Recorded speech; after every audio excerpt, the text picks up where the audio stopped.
Let's talk about a few ways to use poetry in a fantasy book, because you can do some wild stuff, as we'll talk about, I suppose. And it can be so intimidating to start writing poetry, you know.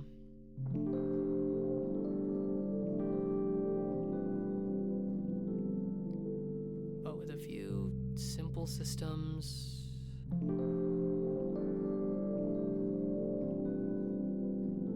you can do what Tolkien did. And I bet you can do it better.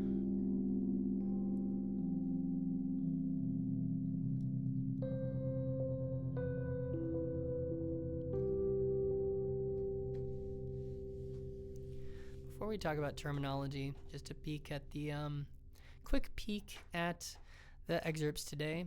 I wrote this poem this morning. This is a Tolkien Style poem, a strong form. You can tell that it's a poem. In the end, it is the way of vibrant things to dim and gray. Vibrant things go grim and gray. The second excerpt is a scene from the middle of book 2. This is going to be a Rothfuss Style immersive poetic form. But it's got weak form, so it's not supposed to sound like poetry, is what that means. And then, of course, as always, we gotta look at the prologue. Prologue to book 1. I've tried to plant all the seeds in this prologue, including what this whole book series is trying to do with poetry. So here we've got a Tolkien style poem in English. Once upon a moonful night, there was a girl who was an orc. It's supposed to feel like a fairy tale that one person tells to another about NALA Saga. And then here's that same opening poem in Orcish. So this is still Tolkien. You know, this is just that Tolkien. You know, these are the subtitles, and here's what we hear on the dub, right? Ola grapo kathmurgu. Agmukra ok oanini ba oja ok ork. Agyarijal ua sliditsich nga agyarijal ua seganigri na agyarijal ua laglevnul. This is still diegetic. It's still Tolkien style. And then, once the demon sound happens, we sort of fade into this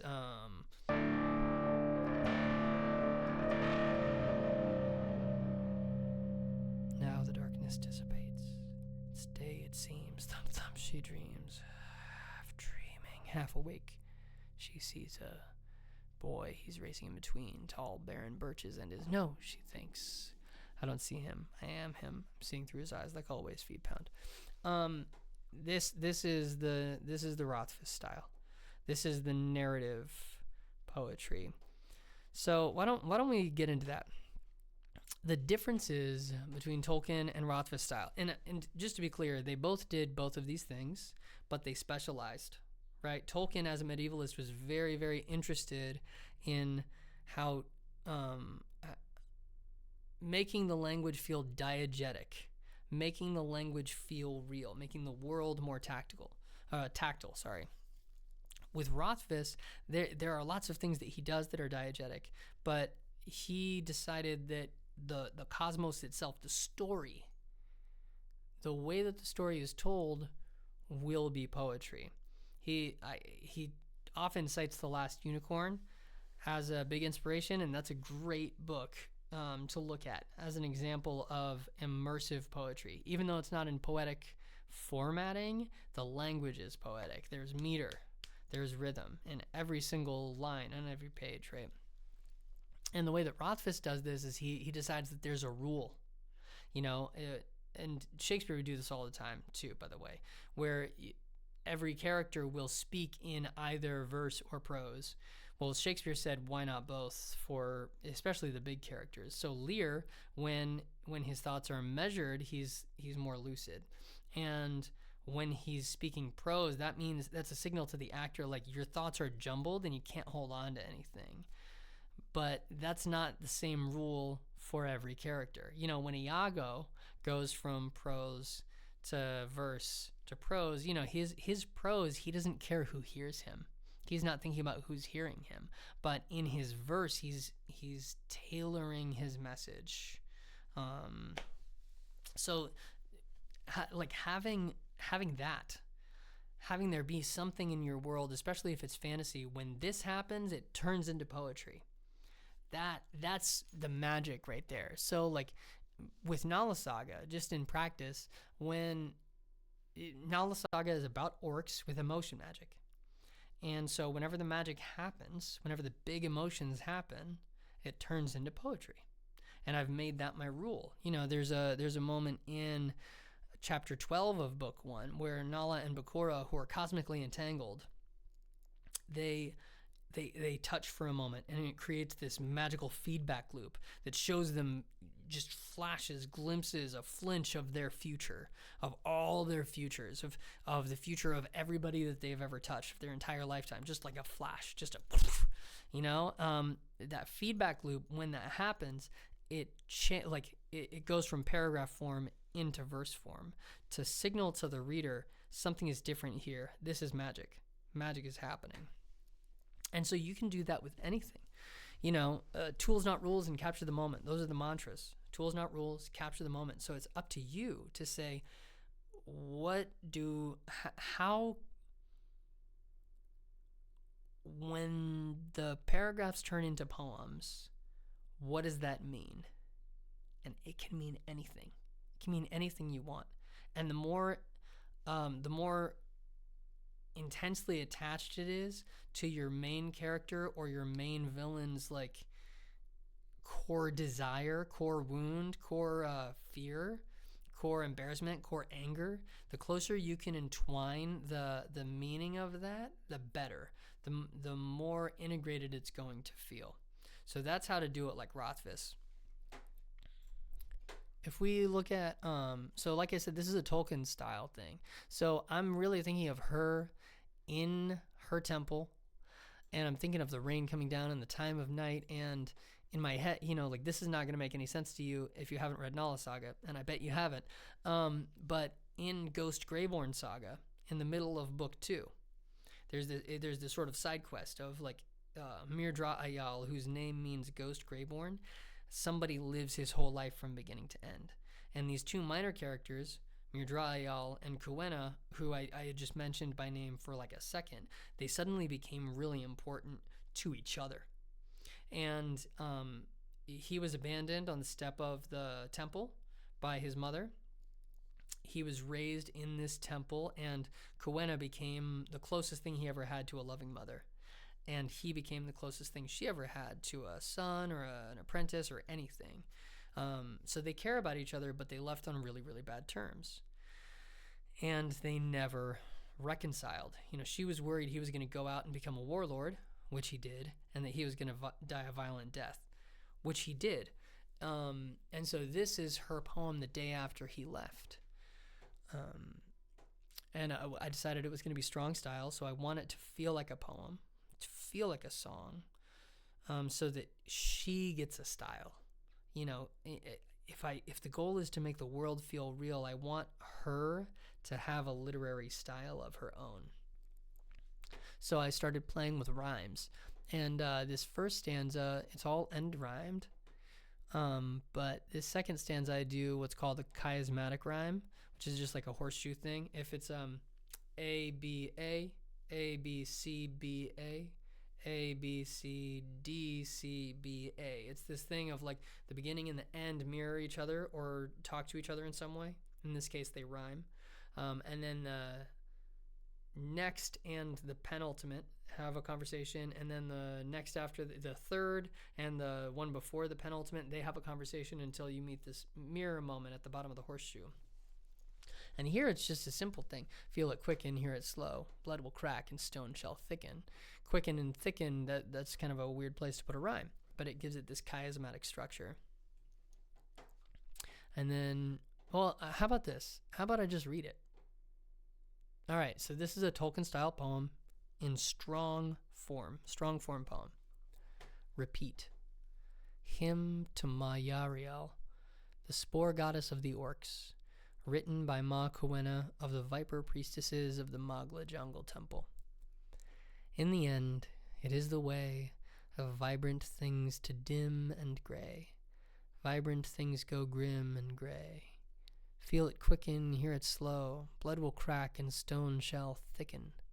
Life begets death, begets rot, begets life. Stifled shouts and loudest silences. In the end, it is the way of all things to repeat and fray. So in that same way that I was talking about Aragorn, what I'm really trying to do is I'm trying to let you in on Coenna's experience. That's the goal of this poem. It almost doesn't matter if this poem is good. Tolkien has all these moments where Sam will make up a song, and the fact that he's making up a song in the middle of Mordor is unreal. Like, he's having such a bad time, and Frodo is having such a bad time, and they're probably going to die all the time. Like, if you don't know the end of Lord of the Rings, it really does feel like Sam could die at any moment for the sake of a plot point for Frodo. It's not fun. But he's making songs out in the middle of this hellscape. And so here, as a writer, how do I put this into practice as a writer? The same way that I write a scene. You come up with some sort of style, some sort of line. You start to come up with the poem, just like any other poem, but then you say, who's writing this? Where are they? I have a framework of I have a rigorous outlining method, but the basics of the beginning of it is atmosphere, who is there, what are they wearing, what do they want, attack them with stress. Attack them with stress until they change. That's like the simplest version of an outline that you can possibly have. I just want to know where you are and what the vibe is. Atmosphere. I want to see the faces and hear the voices of the people who are there. I want to know what they want. And then I just want to throw stress at them until they change. And so here, what is that atmosphere? I'm imagining her in the Viper Temple. And I like the Mogla jungle is like a cross between the Darien Gap and the Kokiri Forest in Zelda 64, in Ocarina of Time.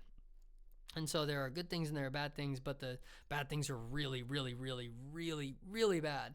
And it's always storming, so that's sort of this other thing. It's extremely tropical. So it's tropical, it's nighttime because they're orcs, and I'm thinking it's the day after Mir-Draayel has left. She's not feeling good. She's really not. And she's thinking he's going to die, and he's going to die a warlord. It's going to be horrible. And so she's thinking about how vibrant things go dim and gray. Feel it quicken, hear it slow. Use that chiasmatic thing. Blood will crack and stone shall thicken.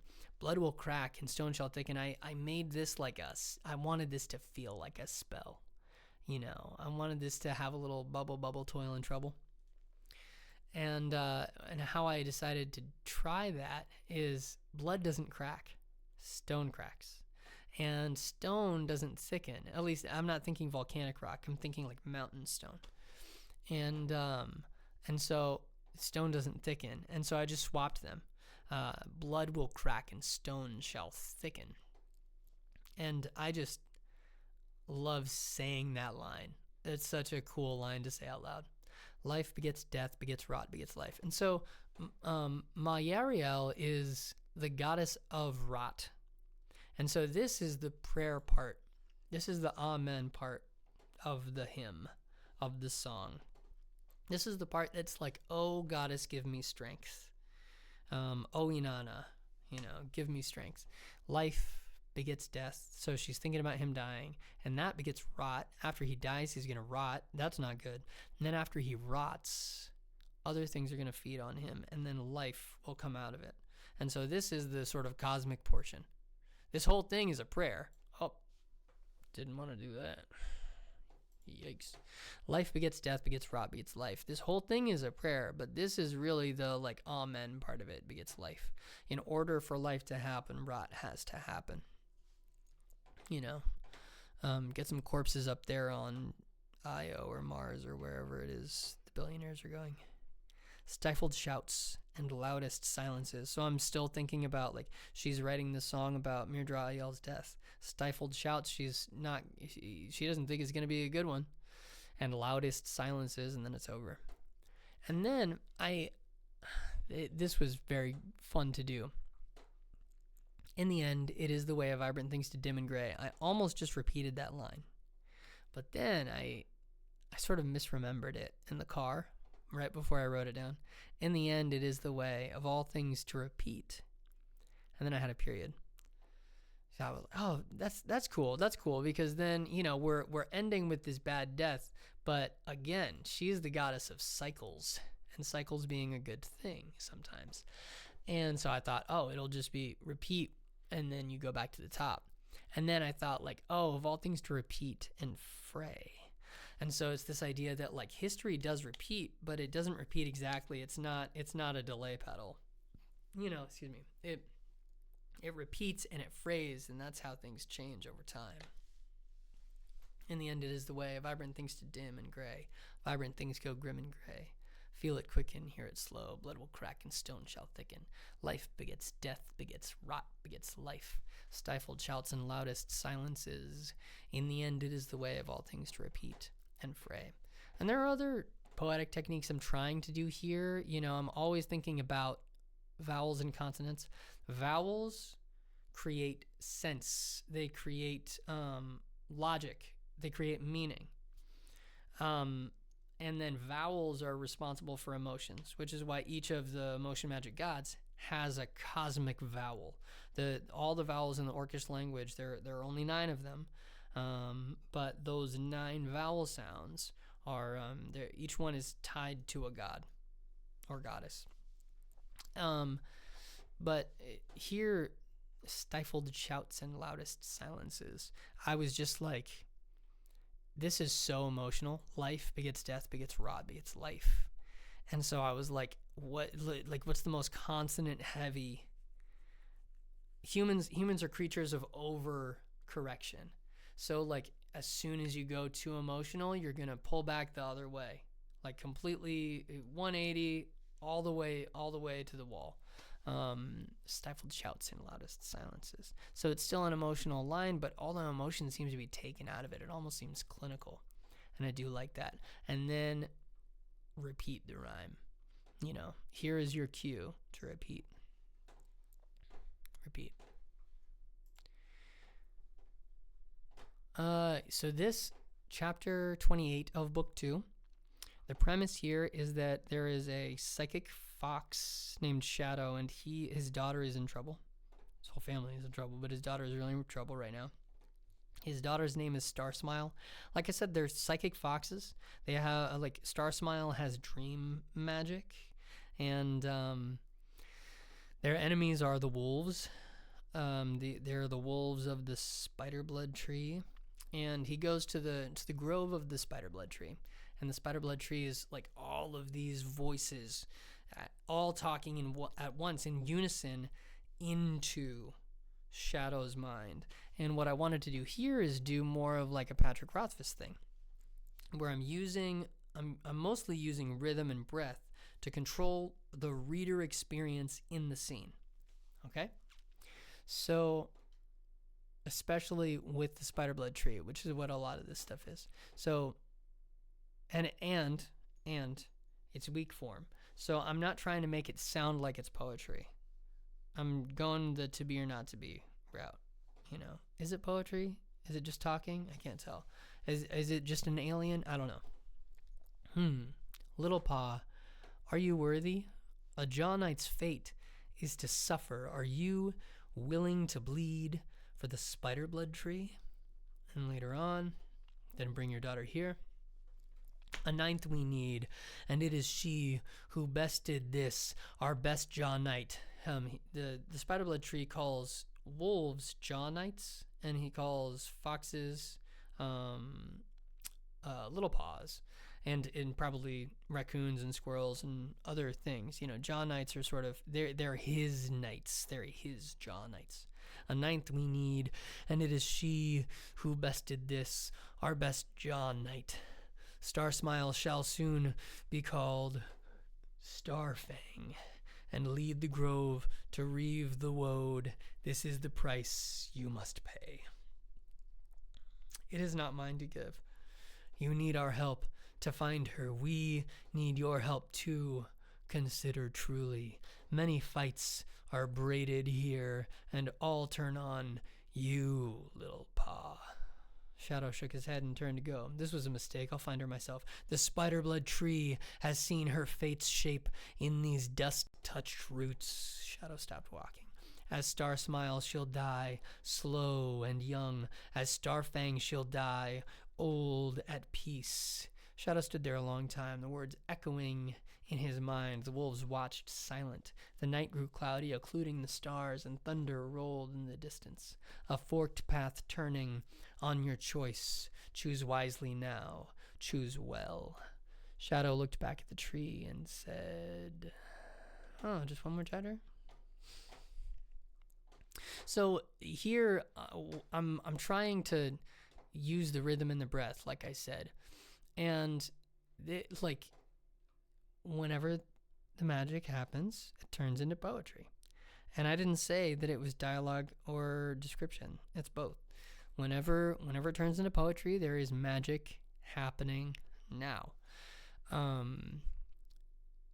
So there's all kinds of things that you can do. Especially you can give different characters different rhythms. I like to use there are 3 main rhythms that I go with. There's the classic iambic pentameter, dum da dum da dum dum da dum, or da dum da dum da dum da dum da dum, which is 5 stresses. So like yeah, that's one system that I use. For a lot of this, especially to make it feel Norse, I'll use more trochees, which is when it goes da-dum. An iamb is da-dum, and a trochee is da-dum. Answer, what shall you pay? Answer, the spider-blood tree decrees there be a 9th. What shall you? Little paw, are you worthy a Jaw Knight's fate? So I'm with the spider-blood tree, I chose a pulse, a rhythm. Da-do-da, da-do-da, da-do-da. A Jaw Knight's fate is to suffer. Are you willing to bleed for the spider-blood tree? But that's going to be very different than, say, like, if you look at the Iliad or the Odyssey, the big difference between those 2 works is where they put the caesura, but it changes everything about how those sentences feel. In the Iliad, it feels like this galloping poetic form,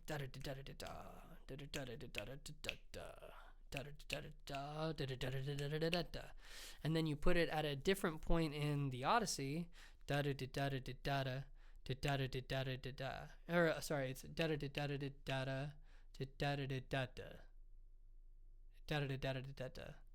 oh man,